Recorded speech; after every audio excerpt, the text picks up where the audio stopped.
will now consider two closely related arrhythmias with well-defined underlying pathogenic mechanisms arising in the supraventricular region.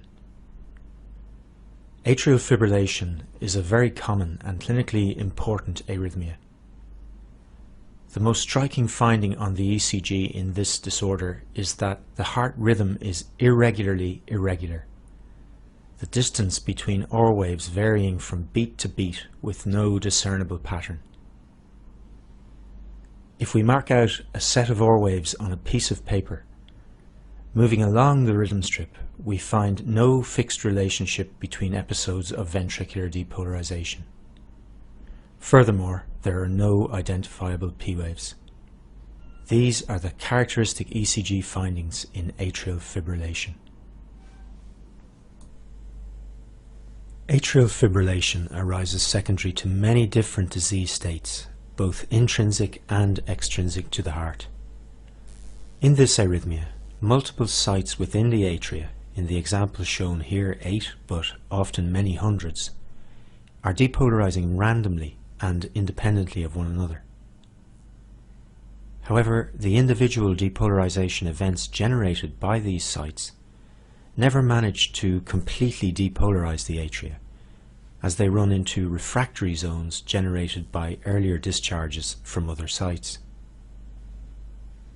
These relatively small depolarization events are therefore referred to as wavelets. Atrial wavelets produce deflections of variable morphology, and these deflections, occurring at a rate between 400 and 700 per minute, are termed F waves. If we remove the QRS complexes and T waves, we can see that F wave activity results in a continuous chaotic disturbance of the isoelectric line.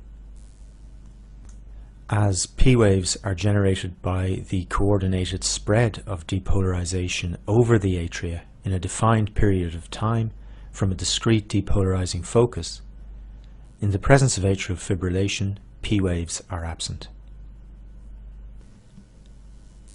Even if a depolarization wavelet reaches the AV node, it may or may not be transmitted into the ventricles depending on whether the node is permissive or refractory to transmission.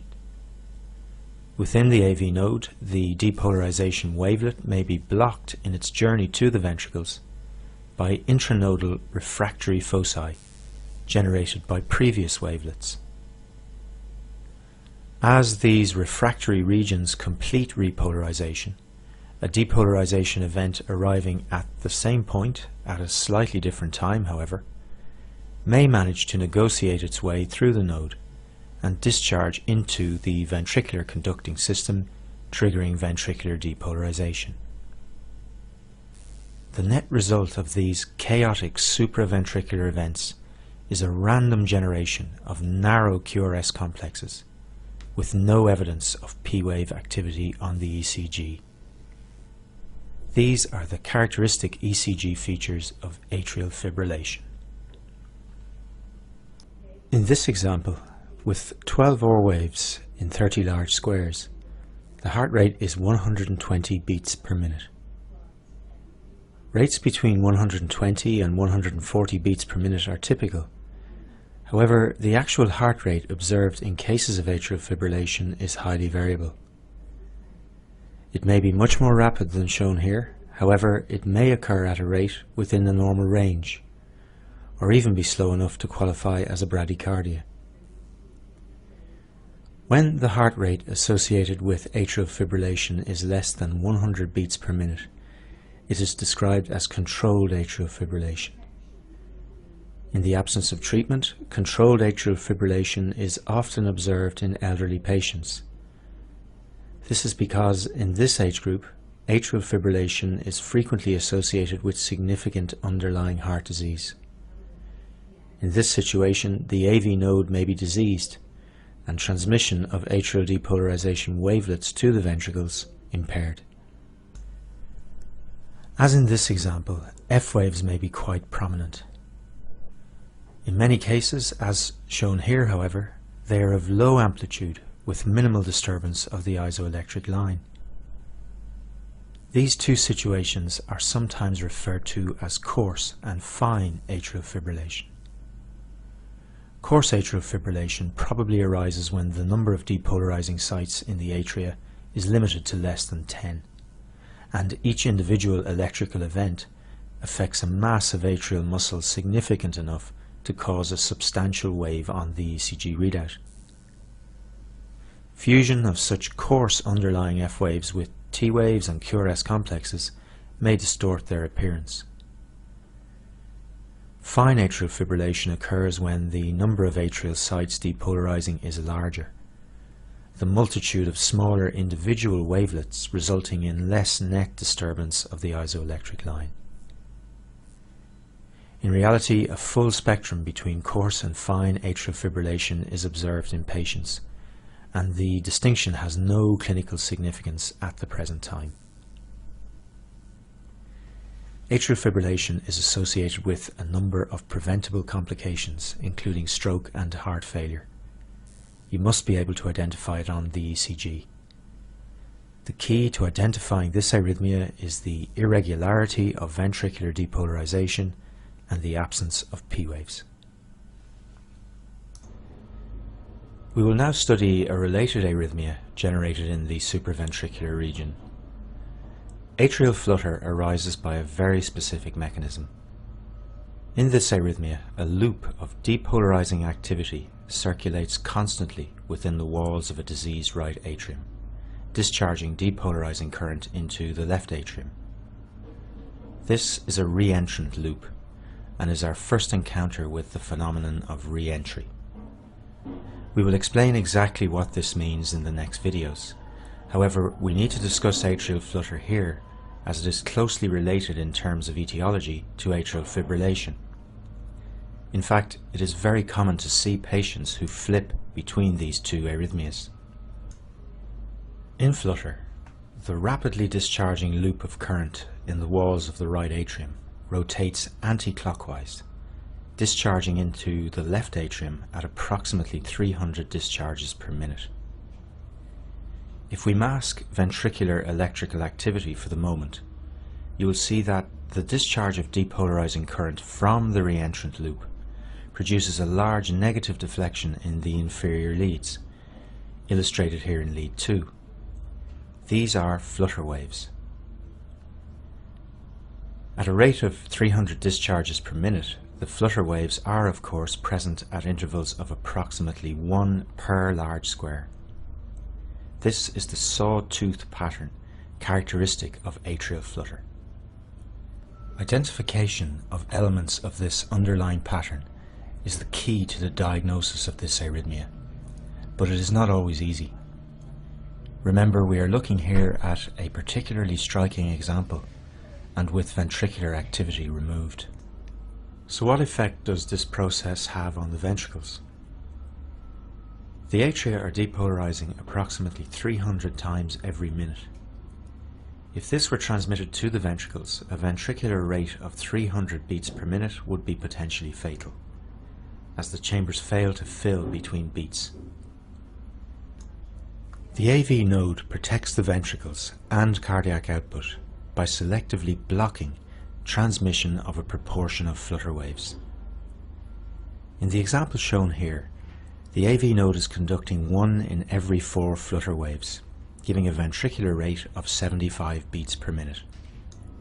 Note how easy it is to make the diagnosis in this case. With this low level of conduction, we can easily identify the flutter waves between episodes of ventricular activity. This is atrial flutter with 4:1 conduction. Real problems in diagnosing this arrhythmia arise when higher rates of AV conduction are present. A healthy AV node will typically conduct every second flutter wave, resulting in a regular narrow complex tachycardia of 150 beats per minute. You will appreciate that identification of flutter waves in this situation is much more difficult, as the electrical events of ventricular depolarization and repolarization fuse with every second wave, obscuring it and also distorting its shape. The diagnosis may be particularly difficult when, as is often the case, the flutter waves are of low amplitude. Yet even here the pattern can be identified by the practiced eye. This is atrial flutter with 2:1 conduction. This ECG emphasizes the importance of a high index of suspicion in the diagnosis of atrial flutter. The ECG is taken from a patient with a long history of poorly controlled hypertension, who presented with marked hypoxia secondary to bronchopneumonia.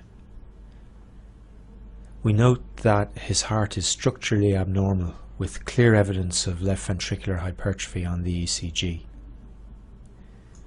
We are aware that hypoxia is a potent trigger of arrhythmias in the presence of heart disease. We also note that the tachycardia is monotonously regular, with a heart rate of 150 beats per minute. This should immediately alert us to the possibility of underlying atrial flutter. Although no obvious flutter waves are present, examining lead V1, however, we note a deflection consistent with P-wave activity preceding the QRS complexes. A repeat ECG with V1 as the rhythm strip shows the deflection to be a consistent feature. These putative P-waves are present at intervals of 10 small squares, that is, at a rate of 150 per minute. So could this be a sinus tachycardia arising in response to hypoxia? It could be. However, closer analysis of the readout at a point exactly halfway between P waves shows this consistent distortion of the QRS complex. It is of the correct orientation and represents P wave activity fused with the terminal portion of the QRS complex. So atrial depolarization is occurring at a rate of once every large square, that is 300 times per minute. This is atrial flutter with 2:1 conduction. Analysis of this ECG shows how easily one can miss this diagnosis. As a general principle, when faced with a regular tachycardia demonstrating a rate of or close to 150 beats per minute, always examine the ECG closely for flutter waves or any evidence of atrial depolarization occurring at a rate in the region of 200 to 400 times per minute. This ECG also emphasizes the fact that lead 2 is not always the best place to analyze atrial depolarization, highlighting again the value of a full 12 lead ECG in the diagnosis of arrhythmias.